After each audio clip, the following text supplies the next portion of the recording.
ओम शांति। आज का अव्यक्त महावाक्य 29 जून 1971 से लिया गया है, जिसका शीर्षक है नॉलेज की लाइट से पुरुषार्थ का मार्ग स्पष्ट। सभी जो पुरुषार्थ कर रहे हैं, उस पुरुषार्थ द्वारा वर्तमान समय की प्राप्ति का लक्ष्य कौन सा है? देवपद की प्राप्ति तो भविष्य की है, लेकिन वर्तमान समय पुरुषार्थ की प्राप्ति का लक्ष्य कौन सा है? फरिश्ता बनना। बच्चे कहते फरिश्ता बनना। बाबा कहते फरिश्ते की मुख्य क्वालिफिकेशन क्या है? फरिश्ता बनने के लिए दो क्वालिफिकेशन कौन सी है? एक लाइट और दूसरी माइट चाहिए। दोनों ही जरूरी हैं। लाइट और माइट दोनों ही फरिश्तेपन की लाइफ में स्पष्ट दिखाई देते हैं। लाइट प्राप्त करने के लिए विशेष कौन सी शक्ति चाहिए? शक्तियां तो बहुत है ना, लेकिन माइट रूप व लाइट रूप बनने के लिए एक एक अलग गुण बताओ। एक है मनन और दूसरी है सहन शक्ति। जितनी सहन शक्ति होती है, उतनी सर्वशक्तिमान की सर्व शक्तियां स्वतः प्राप्त होती हैं। नॉलेज को भी लाइट कहते हैं ना, तो पुरुषार्थ के मार्ग को सहज और स्पष्ट करने के लिए भी नॉलेज की लाइट चाहिए। इस लाइट के लिए फिर मनन शक्ति चाहिए, तो एक मनन शक्ति और दूसरी सहन शक्ति चाहिए। अगर यह दोनों ही शक्तियां हैं, तो फरिश्ते स्वरूप का चलते फिरते किसको भी साक्षात्कार हो सकता है। सहन शक्ति से सर्व गुणों की प्राप्ति हो ही जाती है। जो सहन शक्ति वाला होगा, उसमें निर्णय शक्ति, परखने की शक्ति, गंभीरता की शक्ति ऑटोमेटिकली एक के साथ अनेक आ जाते हैं। सहन शक्ति भी आवश्यक है और मनन शक्ति भी आवश्यक है। मनसा के लिए है मनन शक्ति और वाचा तथा कर्मणा के लिए है सहन शक्ति। सहन शक्ति है तो फिर जो भी शब्द बोलेंगे वह साधारण नहीं। दूसरा, कर्म भी जो करेंगे वह भी उसके प्रमाण ही करेंगे। तो दोनों ही शक्तियों की आवश्यकता है। सहन शक्ति वाले कार्य में भी सफल हो जाते हैं। सहन शक्ति की कमी के कारण कार्य की सफलता में भी कमी आ जाती है। सहन शक्ति वाले की ही अव्यक्त स्थिति व शुद्ध संकल्पों के स्वरूप की स्थिति रहेगी। सहनशील की सूरत में चमक रहेगी। कैसे भी संस्कार वाले होंगे,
जहां बुद्धि जा सके, सभी तरफ तो खत्म हो गए हैं ना।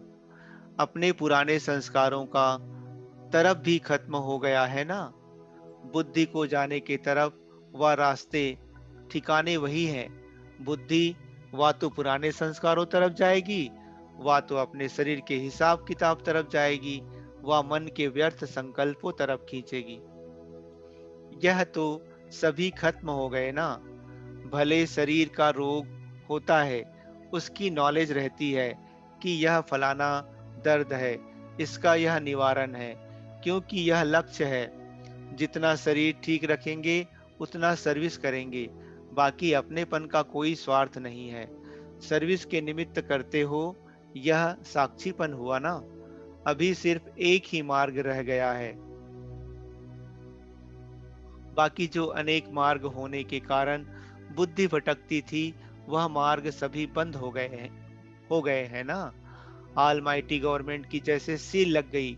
सील लगी हुई कब खुलती नहीं है? जब तक मुद्दा पूरा ना हो। तो ऐसे अपनी चेकिंग करनी चाहिए जैसे कोई की तकदीर में होता है। तो सर्कमस्टांसेस अर्थात परिस्थितियां भी ऐसे बनते हैं जैसे कि लिफ्ट का रूप बन जाता है। यहाँ भी जिसकी कल्प पहले की तकदीर व ड्रामा की नूंद है, भले अपना भी पुरुषार्थ रहता है, लेकिन साथ साथ यह लिफ्ट भी देवी परिवार द्वारा मिलती है और बाप दादा द्वारा भी गिफ्ट मिलती है। तो यह भी चेक करना है कि अब बाप दादा द्वारा व दैवी परिवार द्वारा किस किस प्रकार की गिफ्ट प्राप्त हुई है। बड़े बड़े आदमियों को गिफ्ट मिलती है तो शो केस में उसे संभाल कर रख देते हैं, उससे अपने देश का नाम वाला करते हैं। और यहाँ जो समय प्रति समय गिफ्ट प्राप्त हुई है, उस द्वारा बाप दादा का और कुल का नाम वाला करना है। अच्छा, जैसे आप लोग शुरू में जब सर्विस पर निकले तो सर्विस नॉलेज की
खुमारी और खुशी में रहते आगे बढ़ते जाते हो, वैसे ही सदा खुमारी और खुशी में रहते सर्विस में सफल होते रहेंगे। विजय का तिलक तो लगा हुआ है, अपना विजय का तिलक सदैव देखते रहना। बाकी अभी तक जो किया है उसके लिए बाप दादा भी देखकर हर्षित होते हैं, लेकिन आगे तो बढ़ना ही है। कोई वारिस बनाओ तब ही शाबाश देंगे। अभी तक जो किया है उसमें हर्षित होना है। वाह वाह, करने का कार्य अभी करना है। हर्षित इसलिए होते क्योंकि खुमारी और खुशी अच्छी रीत कायम है। अभी तक रिजल्ट बहुत अच्छी है। उन्हों का कमांडर बहुत हिम्मतवान है। कोई भी कार्य में एक भी अपनी हिम्मत से पान का बीड़ा उठाता है तो दूसरे साथी बन जाते हैं। वैरायटी ग्रुप होते भी गुलदस्ता अच्छा है, इसलिए मुबारक देते हैं। अच्छा, ओम शांति।